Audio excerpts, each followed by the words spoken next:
በጣም አስጠንቃቂ የሆነ መልእክት ነው መነግራችሁ። ይህ መልእክቴ ብዙ ሰዎች ጋር እንዲደርስ ላይክ ማድረግን እንዳትረሱ፣ እንዲሁም አዲስ ከሆናችሁ ለዚህ ቻናል ሰብስክራይብ ያደረጋችሁ እንዲሁም ለወዳጅ ዘመዶችም ሼር ማድረግንም እንዳትረሱ።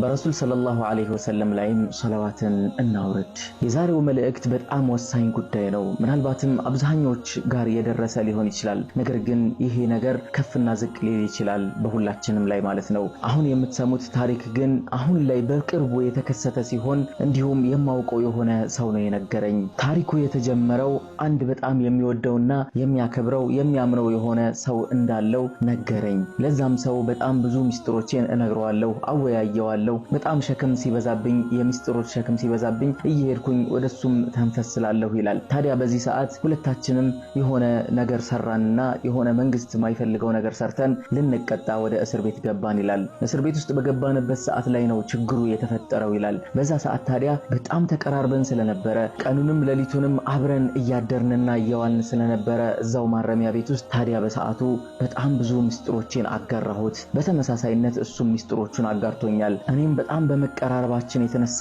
ያሉትን ሁሉ ሚስጥሮችን ነግሬዋለሁ። ያልነገርኩት ሚስጥር ቢኖር የረሳሁት ወይም ደግሞ በሰዓቱ የዘነጋሁት ነገር እንጂ ፈጽሞ ያልነገርኩት ሚስጥር የለም እስከማለት ይደርሳል። ታዲያ ሚስጥሬን በደንብ ሰምቶኛል። በፊት ያወያየ ነበረ። ቀለል ያሉ ሚስጥሮችን ነግረውና በቤተሰብ ዙሪያ የሆነ ችግርና የሆነ ነገር ሲፈጠርብኝ እየሄድኩኝ እነግረዋለሁ። በዛ ሰዓትም በቻለው መጠን ያግዘኝ ነበረ ይላል። በኋላ ግን በጣም ሚስጥራችንን ተዋወቅን፣ ተግባባን፣ አብረን መኖርም ጀመርን እዛ እስር ቤት ውስጥ ማለት ነው። በሰዓቱ ታዲያ በጣም ስለተዋወቅን ይመስለኛል ስንወጣ ሁሉ ነገር እንዳልነበረ ሆነ ይላል። በዋናነት 3 ሚስጥሮችን ነግረዋለሁ። እነዛም በስራ ቦታ ኃላፊነትን ተሰጥቶኝ በመሰራበት ቦታ በነበርኩበት ያለውን ሚስጥር አጋርቸዋለሁ። ሁለተኛው ደግሞ በቤተሰብ ዙሪያ ያለውን ሙሉ ሚስጥሬን አጋርቸዋለሁ። እንዲሁም በትዳሬ ላይ ያለውን ሚስጥሬን አጋርቸዋለሁ ይላል። እነዚህን ከባድ የሚባሉ 3 ሚስጥሮችን ከወጣው በኋላ ነው የተጠቀማቸው ይላል።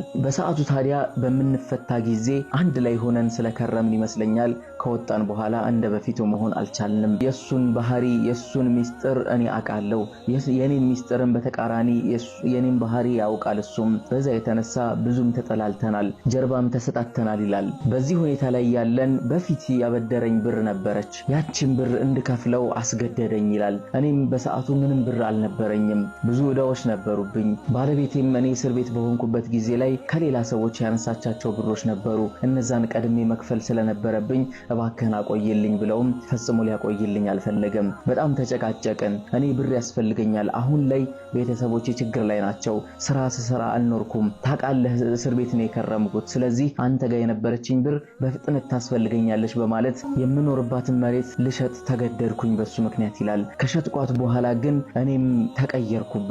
እስከዚህ ድረስ ክፉ ነህ ብዬ አላስብም ነበር አልኩት። ከዛ በኋላ ግን ትክክለኛውን ክፋቴንማ ታያለህ ከዚህ በኋላ እያለ ፎከረብኝ። በአንተ የተነሳ እኮ አንተ መሬትህን እስክትሸጥ ድረስ ብዙ ያሳለፍኩት ጣጣ አለ፣ ስለዚህ አንተም ልትረዳኝ አልቻልክም በማለት በመጨረሻም ጸብ ውስጥ ገባን፣ ኃይለኛ ጸብ ውስጥ ገባን ይላል። እኔም ከዛሬ ነገ እንታረቃለን እያልኩኝ ተስፋ እያደረኩ ባለሁበት ሰዓት ላይ በፍጹም የማልጠብቀውን ነገር እሰማለሁ ከሌላ ሰዎች። ብዙዎች ፊታቸውን ያዞሩብኛል። በስራ ቦታም እንዲሁ መስሪያ ቤት ውስጥ ሂጄ ላናገራቸው በመፈልግ ሰዓት ፊታቸውን ያዞሩብኛል። ለቤትም ስገባ በተመሳሳይነት ፊታቸውን ያዞሩብኛል፣ ጀርባቸውን ይሰጡኛል። ምክንያቱ ምንም ሊገባኝ አልቻለም። ነገር ግን ቀስ በቀስ ነገሮች እየተገለጡልኝ ሲሄዱ እሱ የነገርኩትን ሚስጥሮች በጠቅላላ እያወጣ ለሰዎች በመንዛቱ የተነሳ ነው ይላል። ታዲያ እኔም ፊቴን ማሳየት እያፈርኩኝ መጣሁ፣ እንዲሁም ወደ ውጭ መውጣትም እየፈራሁ መጣሁ። በዛም የተነሳ መሬትን ሽጬ የቤት ኪራይ ላይ እየኖርኩኝ በትዳሬ ላይም ችግር ተፈጠረ ይላል። ቤተሰቦቼም በየዕለቱ ወቀሳን ይሰነዝሩብኛል። ባለመስራቴ የተነሳ በዚህ በኩል ይቸከጭቁኛል፣ እንዲሁም በሚሰሙት ሚስጥር የተነሳም በዚህ በኩል ደግሞ ይጨቀጭቁኛል። በጣም ውጥረት ላይ ጭንቀት ውስጥ ገባሁኝ፣ ራሴን እስከ ማጥፋት ደረስኩኝ ይላል ወንድማችን።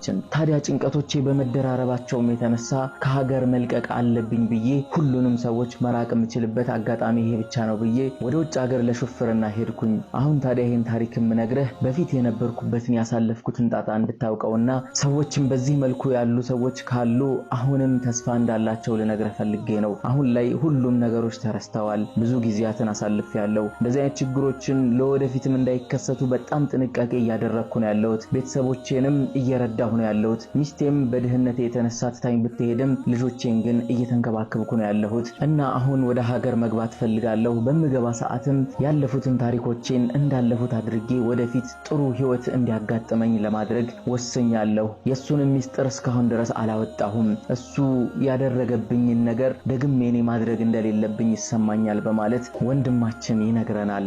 ሱብሃንአላህ የሰው ልጅ በጣም በማመን የተነሳ ብዙ ሚስጥሮችን በነገርናቸው ቁጥር የደካማ ጎናችንን እየተናገርን እንደሆነም ልታውቁት ይገባል። ደካማ ጎንን ባገኙብን ቁጥር ደግሞ ሰዎች እኛን እንደ ባሪያ ሊያደርጉን በተናገርነው እኛው ራሳችን በሰጠነው መረጃ የተነሳ የፈለጉትን ሊያደርጉን ይፈልጋሉ። ስለዚህ ለሰዎች የምንናገረውን ሚስጥር በጣም ልንጠነቀቅ ይገባል። ሰውን ማመን ቀብሮ ነው ይላል የድሮ ሰው። አዎ ሰዎችን ከማመናችን በፊት ማንነታቸውን ማወቅ ይኖርብናል። ማንነታቸውን ስናውቅ ደግሞ ዛሬም ነገም የሚገለባበጥ የሆነ ልብ እንዳላቸውም ልናውቅ ይገባል። ለዚህም ነው ነብዩ መሐመድ ሰለላሁ ዐለይሂ ወሰለም አላህ Subhanahu Wa Ta'ala ዱዓ በሚያደርጉ ሰዓት ያ ሙቀሊበል ቁሉብ ثبت قلبي على دينك ያ ሙሰሪፈል ኡሙር صرف أموري على طاعتك ያሉ ዱዓ የሚያደርጉት ያ ሙቀሊበል ቁሉብ ቀልብን የምትገለባበጥ የሆንክ ጌታ ሆይ ثبت قلبي على دينك ባንተ ዲን ላይ ቀልቤን አረጋጋልኝ ያሉ ዱዓ ያደርጋሉ።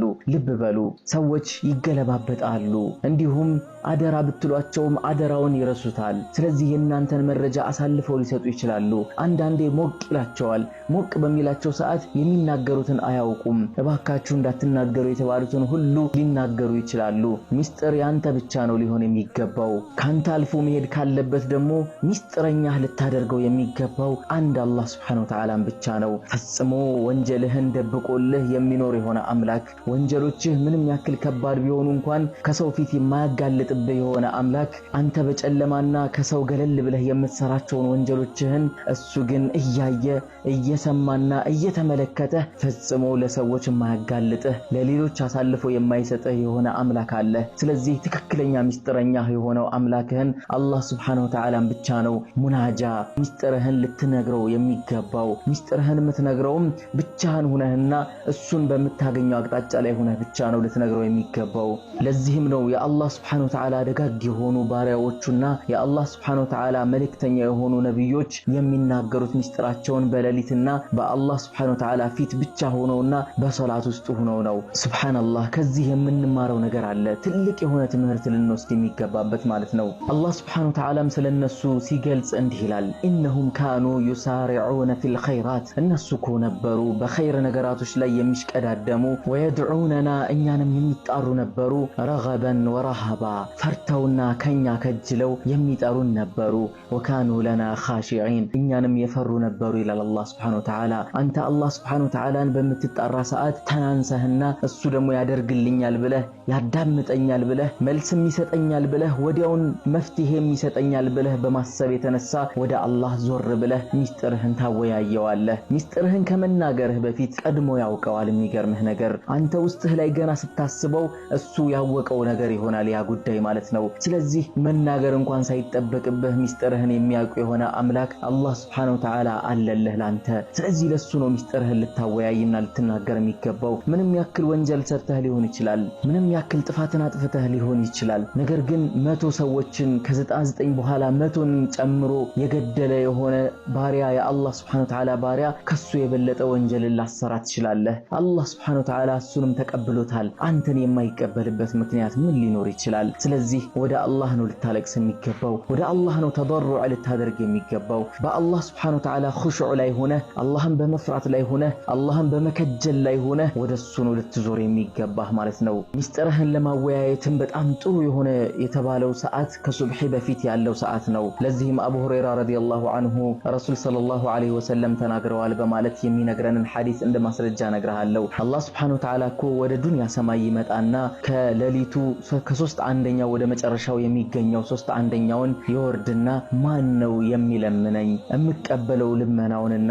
እምመልስለት? ማን ነው ማረኝ ብሎ ተውበቱን ወደኔ የሚያመጣ እኔም ተውበቱን ተቀብዬ የምምረው ማን ነው እያለ ይጠይቃል። ስለዚህ ራሱ ወደ አንተ መጥቶ ሚስጥርህን እንድትነግረውና እንድታወያየው እንዲሁም ተውበትን ፈልገህ ተውበት እንድታደርግና እሱ እሱም ተውበትን እንዲሰጥህ እንዲሁም የምትፈልገውን ነገር እንድትለምነውና ልመናህን ሰምቶም መልስ እንዲሰጥህ የፈለገ አላህ Subhanahu Wa Ta'ala ብቻ ነው። አንተም ወደሱ ነው ተበሩዕ ልታደርግ የሚገባህ ማለት ነው ወንድሜ።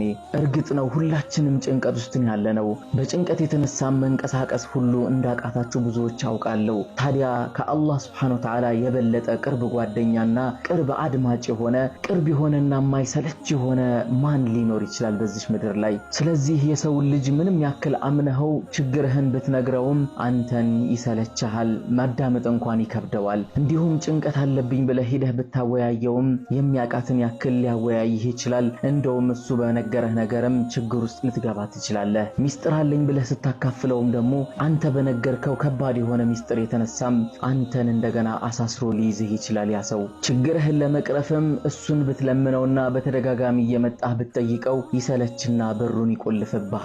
ለዚህ ሁሉ መፍትሄ ሊሆን የሚችለው ወደ አንድ አላህ Subhanahu Wa Ta'ala ብቻ በመመለስና እሱን በመጠየቅና እሱን በማስቸገር የሚመጣ መፍትሄ ብቻ ነው። ለዚህም አላህ Subhanahu Wa Ta'ala እንዲህ ይለናል፣ ወኢዛ ሰአለከ ዒባዲ ዐኒ ስለኔ እኮ ባሪያዬ የጠየቀህ ጊዜ ፈኢኒ ቀሪብ እኔ ቅርብ ነኝ በለው። እኔን መጠየቅ ይፈልግ እንጂ እኔን ለመጠየቅ እሱ አይሰለች እንጂ አይታክት እንጂ እኔ ሁሌም ለሱ ቅርብ ነኝ። ኡጂቡ ዳዕወተ ዳዒ ኢዛ ደዓን የጠራኝ ጊዜ የተጣሪን ጥሪ እኮ እኔም ወዲያውኑ መልስ ምሰጥ የሆንኩ አምላክ ነኝ ይላል አላህ Subhanahu Wa Ta'ala። ስለዚህ አንተ ልትጣራ የሚገባህ ሚስጥርህን ልትነግረው የሚገባህ አንድ አላህ Subhanahu Wa Ta'ala ብቻ ነው። የዛሬው መልእክቴ ይህን ይመስል ነበር። ወሰላሙ አለይኩም ወራህመቱላሂ ወበረካቱሁ።